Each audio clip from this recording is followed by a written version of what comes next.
if mz is equal to magnetization of paramagnetic sample, B is equal to external magnetic field, T is equal to absolute temperature, C is equal to Curie constant, then according to Curie law in magnetism, the correct relation is, तर हा question 2018ला आलेला होता. त्याचा A option आहे mz is equal to T divided by C B. B option दिलेला आहे mz is equal to C B divided by T. C option दिलेला आहे C is equal to mz B upon T. D option दिलेला आहे C is equal to T square divided by magnetization into B. तर या 4 ऑप्शनपैकी या क्वेश्चनचं correct answer काय असलं पाहिजे, तर आपण याला सॉल्व करूया आणि मग डिसाईड करूया. तर आता या ठिकाणी क्युरी कॉन्स्टंट दिलेलं आहे, म्हणजे आपण क्युरी लॉ आरामात यूज करू शकतो. ठीक आहे. मग according to Curie law, according to Curie's law, Curie law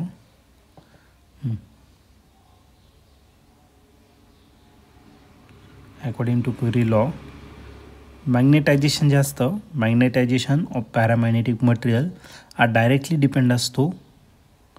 magnetisation of paramagnetic material, paramagnetic sample किंवा मटेरियल म्हणा, sample is directly proportional to external magnetic field, is directly proportional to external magnetic field, external magnetic field, and inversely proportional field, and inversely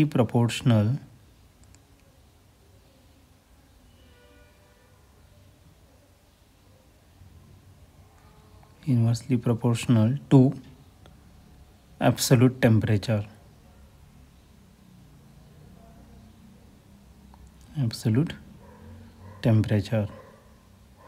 okay. Curie लॉनुसार magnetization हा directly external magnetic फील्डवरती depend आहे आणि inversely absolute टेम्परेचरवरती. मग magnetisation आपण M suffix Z घेतला, तो directly depend आहे external magnetic field, external magnetic field B आहे, आणि इन्व्हर्सली डिपेंड आहे टेम्परेचरवरती, ॲब्सोल्यूट टेम्परेचर तो टी आहे.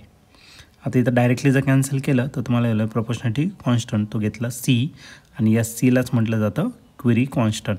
Okay. Where C is Curie constant.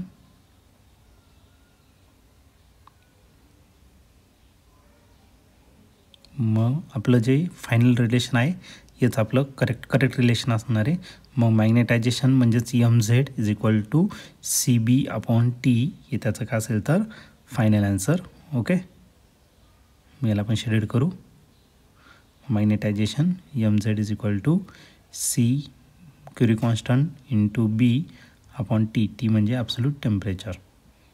मग या ठिकाणी तुम्ही ऑप्शन जर बघितलं तर या 4 ऑप्शनपैकी ऑप्शन नंबर बी जो आहे तो या ठिकाणी आपला करेक्टली मॅच झालेला आहे. म्हणून आपल्या क्वेश्चनचं करेक्ट आन्सर ऑप्शन बी असेल. ऑप्शन बी म्हणजेच काय, magnetisation is equal to C B divided by T.